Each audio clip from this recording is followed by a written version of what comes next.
এবার দেখো আমাকে সারাশোনা মরতে প্রথমে এই গাড়ি তৈরি হলো। দেখো মোটরসাইকেল থেকে ভ্যান গাড়ি বানাইছে, সে শুনতেছি এরা কি গাড়ি বানাতে বসে, যেরা ফুচকা বিক্রি হবে, ঝালমুড়ি বিক্রি হবে, বারো ভাজা বিক্রি হবে। তো এই হলো আমার ভাস্তা, এই হলো কারিগর। তো কারো যদি লাগে তো ভাস্তা বলতেছে চাচা আমার এখানে আসতে বলো, আমি এটা তৈরি করে দেবো।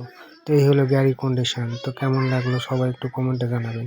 আর এই ভাইয়ের সেই গাড়ি, একে বললাম ভাই কি করবেন, তো বলতো ভাই ফুচকা বেচবো ভাই। তো এর মধ্যে আর একজন টিকটকার বলে ডাক দিচ্ছে ভাই, কি করবো বলেন, যা ভিডিও করা দেখলেই মানুষ টিকটকার বলে, ব্লগার বলে।